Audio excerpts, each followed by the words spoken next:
सुगसवारी energies में आज फिर से गिरावट है डिस्पाइट इसके कि कंपनी ने कल के दिन एक पॉजिटिव न्यूज दी है। वारी एनर्जीज और आइनॉक्स विंड यूजुअली आज आपको कैसे देखने को मिलने वाले थे फोकस में, क्यों देखने को मिलने थे? क्योंकि इन दोनों ने ही कल के दिन कुछ अपडेट्स जारी करी हैं। जैसे कि वारी एनर्जीज के अगर आप अपडेट देखोगे तो वारी एनर्जीज की सब्सिडरी होली ओन सब्सिडरी ने एक और होली ओन सब्सिडरी का यहां पर इनकॉर्पोरेशन किया है, eco flux renewables private limited, 15 दिसंबर को। तो इसकी वजह से वारी एनर्जीज में ये पॉजिटिव न्यूज थी, लेकिन कोई इंपैक्ट नहीं मिला इस अपडेट का। और आइनॉक्स विंड जिसका वीडियो मैंने आज के दिन अपलोड कर दिया, जरूर चेकआउट कर लेना। आइनॉक्स विंड में भी दो ऑर्डर, बल्कि एक नहीं दो ऑर्डर, एक तो 100 मेगावाट का और दूसरा 200 मेगावाट का, ये दो ऑर्डर आइनॉक्स विंड को मिले। लेकिन आइनॉक्स विंड में भी गिरावट है, जरूर देखना। आइनॉक्स विंड का वीडियो आज ही अपलोड किया है।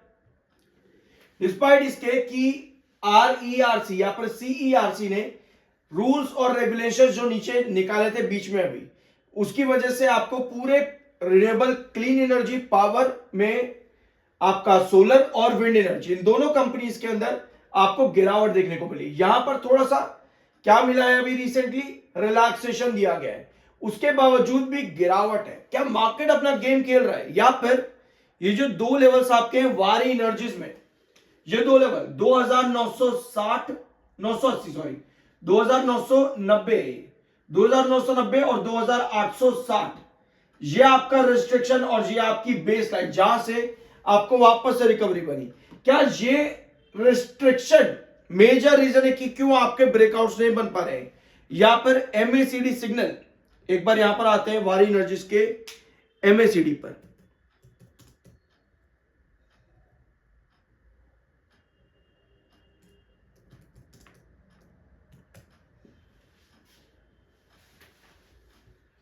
ठीक है, ये देखो, क्या एमएफआई एमएसीडी सिग्नल जो आपका यहां पर है 103 माइनस में बेरिश, जो कि बेरिश ट्रेंड इंडिकेट करता है, जिसकी वजह से आपको कोई भी रिकवरी बड़े ब्रेकआउट की तरफ जाती देखने को नहीं मिल रही है। तो अभी हमको ये देखना है कि ये एमएसीडी सिग्नल कब आपका न्यूट्रल या फिर डाउन में आता है, क्योंकि जब भी आपका एमएसीडी सिग्नल इतना बेरिश हो, जैसे कि केन्स टेक्नोलॉजी के अंदर है, वहां पर ब्रेकआउट से मिल पा रहे, रिकवरीज पर जाता है 5%, कभी 10%, बट वापस से डाउन ट्रेंड के अंदर आ जाता है। तो वहां पर भी आपका एमएसीडी सिग्नल काफी हाई है, और यही चीज वारी एनर्जीज में भी है।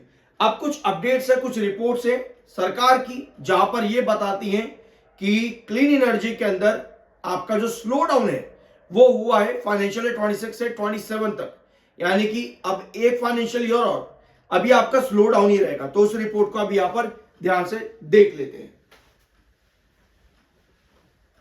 टेम्परेरी गवर्नमेंट स्लो डाउन, यह भी एक बड़ा रीजन है कि क्यों इंडिया के रिन्यूएबल एनर्जी सेक्टर पर आपको इस फाइनेंशियल ईयर के अंदर कुछ बड़ा देखने को नहीं मिला। जैसे कि इरेडा, आइनॉक्स विंड या फिर आपका वारी एनर्जीज, क्यों आपको अचानक से बड़ी गिरावट में देखने को मिले साल खत्म होते होते?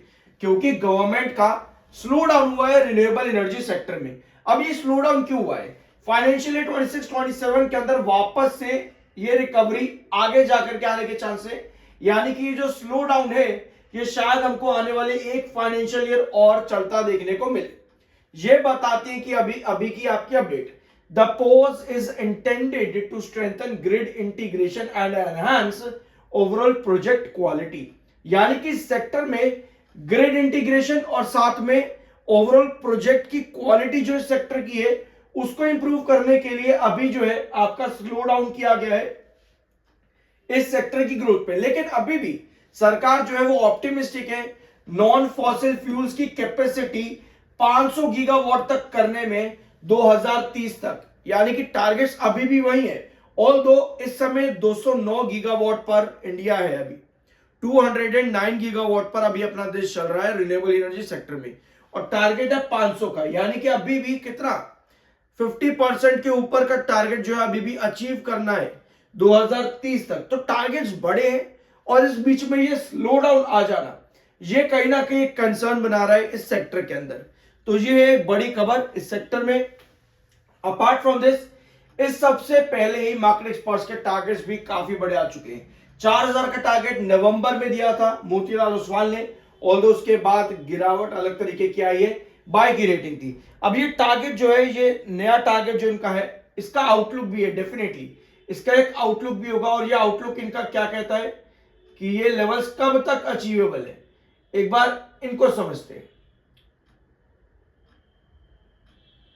ठीक है, तो according to Motilal Oswal, company का जो एक्सपेंशन है या कैपेसिटी एक्सपेंशन वो 160 गीगावाट तक होना चाहिए फाइनेंशियल ईयर 28 तक, और 100 gigawatt in financial year 26 quarter 1 का, जो कि ऑलरेडी हो चुका है।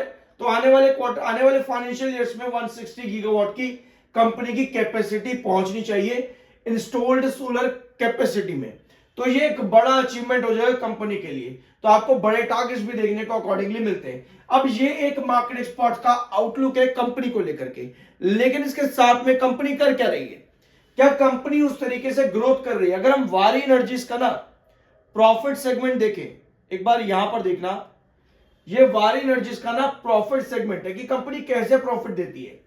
अपार्ट फ्रॉम कैलकुलेटिंग प्रॉफिट, जैसा आप देख रहे हो कि क्वार्टर क्वार्टर कंपनी के प्रॉफिट 3 बार गिरे, लेकिन कंपनी का जो ग्रोथ है ना प्रॉफिट्स में, यहां पर आना आगे थोड़ा सा, यहां पे देखो, ये ग्रोथ कंपनी का बहुत बढ़िया है।